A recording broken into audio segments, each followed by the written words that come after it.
Hey Plastic Model Builders, this is Ari Stone with Plastic Model Builder, and this is the Tamiya 148-0, the A6M2. I am using Tamiya's cockpit green color to spray the interior parts of this model. We are going to show you the cockpit assembly, the main fuselage, and even do some painting on this video, so as you watch, you will see all that occur. We got the control stick here. I wasn't sure which color that went. I've seen variations, so I just made it green. We got the back of the bulkhead right here. Ignore that part that I'm painting. It never got painted. It goes black. So this is the inside of the cockpit right here.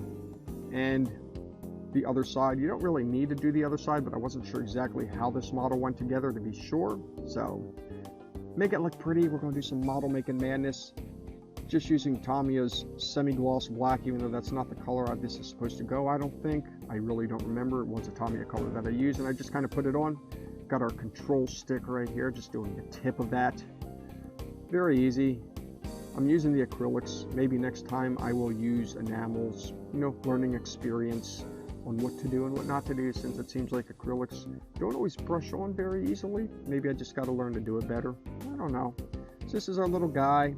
I am painting his lenses there since I had the black out. Got our green paint is all dry for the cockpit green. Doing some of the knobbies, instruments, just painted them black. Didn't do much work on those because not a lot of detail to see on the inside. Remember, this is an older kit, so you do see a little bit of flashing on there that you're going to have to take care of. It's not too bad. Just get it, made a little mess right there. It's okay, it's hard to see. Doing a little bit of light weathering. You see I put some silver markings on there. I used enamels to do that too. It didn't quite work out for me, so I'm going to switch to, sorry I used acrylics, didn't work out. I'm going to use enamels. And you got this right here, the instrument panel. It's a simple decal, not a lot of detail for it, so unless you want to do upgrades, it's the decal. Put our chair in, it sits nicely in there. We got the back of the seat, goes in just like so, and then we have the control stick. We're going to put that on. Easily sits in place right there. And we have the front. That goes in just like that. Very easy. Once the glue is dried, we will put this into the fuselage of the Zero.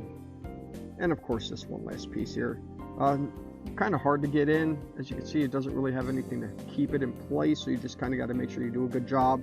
And then, like I said, because this is an older kit, getting everything inside the cockpit is a little different. Good technology, wasn't as great making these, although Tamiya did a good job. This is almost the equivalent of a better type of Revell kit, if you've ever done those. You know what the older kits are like, so this is kind of like that, except not as much flashing for an older kit, but still a nice kit to do. There are not a lot of parts either. I'm doing something different here. Using tube glue, that's right, for the box and the pin sections, just to get it all set. Make sure everything lines up here. Got my thin cement from Tamiya. Goes down nicely, holds it together. Make sure everything dries. You may want to paint the insides of this black ahead of time. I did not do that. It might even go green. I'm not sure. It's hard to see. And then that little thing there. Oh, did I try not breaking that off? And then it found its way into the carpet monster. But lucky for me, I did find it. So we've got the tank right here, and you see we're going to put in this piece that I had painted green. It gets painted black, so it was my mistake. I just kind of did it. You know how it works out. So we got a propeller where this goes on like that, and just hold it in. The front of that will go silver aluminum in the back. So we're going to put this in. This is kind of weird how I did this, because I wasn't familiar with it and my brain wasn't working quite right. So I stuck that in, glued on the back, but it didn't really. It glued on with the rest of it because I put on my tube glue with that, and then I did the outside right here. But realistically, you might not even need that back piece on there. It didn't fit very well because I felt the lengths of the propeller thingy was not as long as it should be. So now we have our tail stabilizers. They only go one way.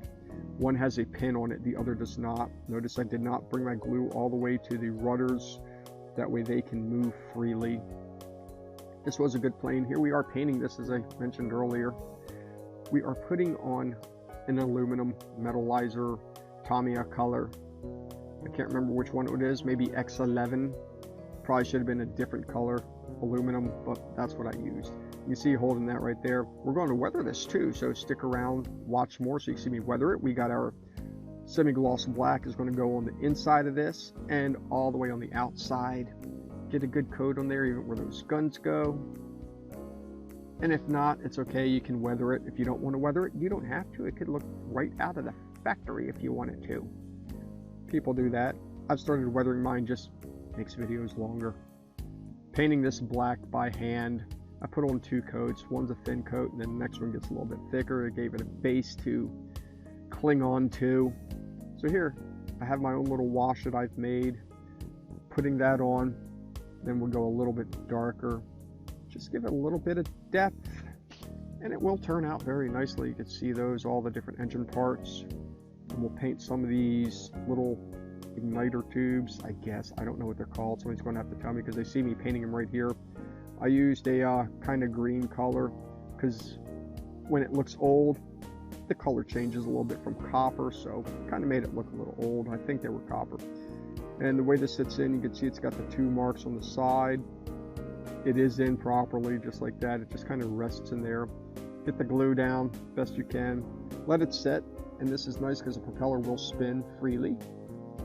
And this was the decision I had to make whether I wanted to put this on or wait till later. I decided to put it on.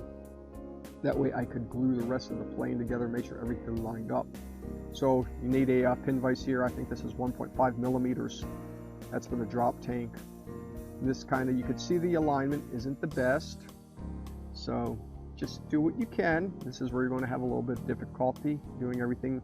I did not bother to fix that area. I wasn't too worried about it. I did hide the seam on top that went right down the middle. We've got our tube glue again. We're going to use this for the pins for the top wing portions. There's 2 of those, 1 on each side. Just kind of put those in, make sure everything lines up. It is hard to line it up because you can't exactly see. The pins are a little loose. Just get your glue all the way in there, hold it together.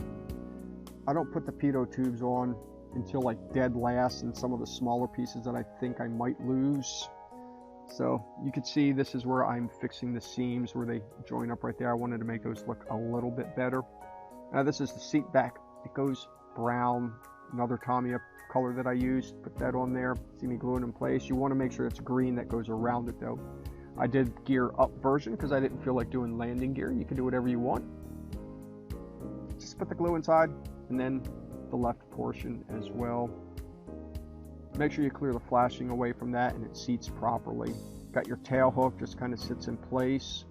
And you see I put in the wrong tail piece for gear up. It's supposed to be this one. I had the gear down tail piece retracted. Is how it should look for my version, which is right here. Then these little things. I lost one to the carpet monster, found it immediately, and then lost it again to the carpet monster. It took a little bit of time to find it the second time. They're very small. Maybe I should go with slick carpets. Tried an experiment, painted the green, cockpit green by hand, so you can see this. This is the exterior of the cockpit, that way it shines through on the inside. I wanted to do an open cockpit style, even though it was flying. And then I painted the rest of this. I used my lacquer paint that I had, that was another Tamiya color, AS29. I hand painted that onto the canopy. That stuff does not like to come off. My idea was to paint the colors and then use the toothpick to go around the edges, but lacquer on top of anything gets stuck like glue. So you can see I used the canopy to draw the outline of this, so I knew where to paint, didn't have to paint everything. Just beware, the closed up canopy fits differently than the non-closed up canopy, the open version, so the backs are different sizes, so pay attention to that depending on what version you want to do. We're putting on a primer coat, and then after the primer coat we are going to do the AS29 color. I did decant that so I could spray it through my airbrush. I probably did something wrong because mine turned out a bit grainy. You know me, I just roll with it. I'm not about perfection. I use the 3-foot rule. It looks great. This is a little piece that goes on the front of the aircraft where that thing that sticks up, I don't know what you want to call it, that you saw on the nose that broke off that I have to put back on. And here I am putting a little bit of primer on the pilot. Very easy to paint. Here's that tank again, more primer on that. And then what are we going to do? We're going to paint the model. That's right, AS29 decanted through my airbrush. I probably should have thinned it down a little bit more because spraying it straight through the airbrush, you see it doesn't have that quite gloss color that it should when you spray it out. So I probably could have figured that out a little more, maybe because it was in the can. It's not exactly designed to be painted. And we're putting on a gloss coat. Until next time, see ya.